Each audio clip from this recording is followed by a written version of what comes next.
Streaming libraries are overflowing with new releases. Premieres drop faster than you can add them to your favorites.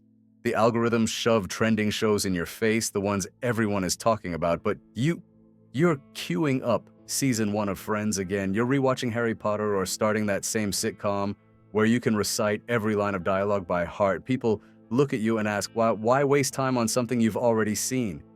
But let's dig a little deeper. Why do some people constantly chase fresh content while others find refuge in plots they know inside out? Is it just laziness, a fear of the new, or a complex defense mechanism of our psyche? Stick with me, the answer might completely change how you view your own habits. We live in an era that worships the new.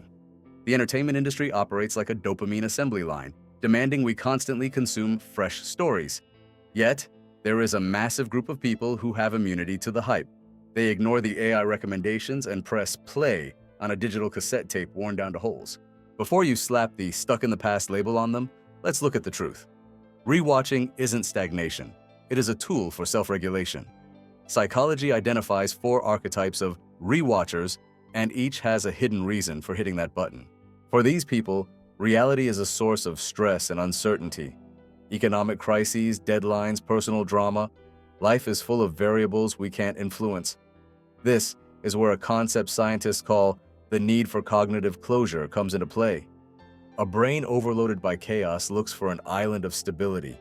An old movie holds no surprises. You know for a fact the hero won't die in the scene, and the lovers will reconcile in the end. This foreknowledge acts as a sedative. You remove the unknown from the equation.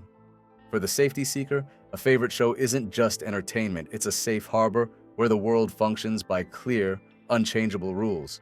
This type deals with a phenomenon known as decision fatigue.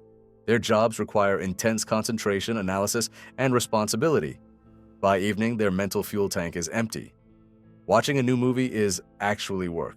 You have to remember names, follow the intrigue, and decode subtext. Rewatching familiar content shifts the brain into power-saving mode.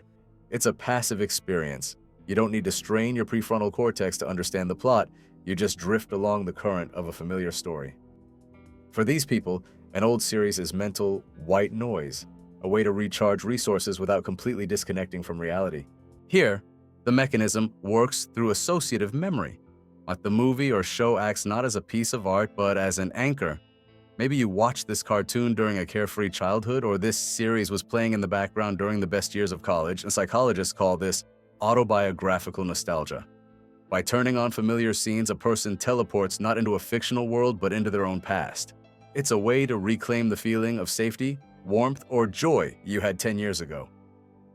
People of this type aren't holding on to the plot. They are holding on to their identity, sealed within these images. They fear that if they stop watching, they'll lose the connection to that version of themselves. These people don't rewatch for comfort, they rewatch for mastery. They possess a high need for cognition. They are convinced that a good film cannot be fully understood the first time around. The first viewing is just an introduction. The second, third, and 10th are a hunt for details, Easter eggs, nuances in acting, and directorial hints. This triggers the dopamine reward system for problem solving. Every time they notice a detail they missed before, they get a rush of insight. For the explorer, a film is a puzzle or a complex machine that needs to be taken apart screw by screw. This isn't repetition, it is deepening expertise. So what connects these 4 types? None of them are wasting time. They are engaging in unconscious therapy. The safety seeker lowers anxiety, the mental saver prevents burnout. The memory anchor strengthens their connection to their self. The explorer trains their attention. In a world screaming, faster, newer, these people have found wisdom in hitting pause. Sometimes the best thing you can do for yourself is to go back to the old. And here is the real question. What is more important?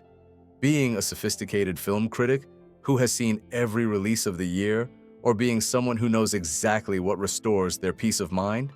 Perhaps those who watch the same thing over and over aren't stuck. Perhaps they've simply found their own recipe for happiness. So who are you in this classification? Are you seeking control, saving energy, feeling nostalgic, or analyzing details? Drop a comment with your type and the name of your antidote to reality. And if this breakdown helped you understand yourself a little better, hit subscribe.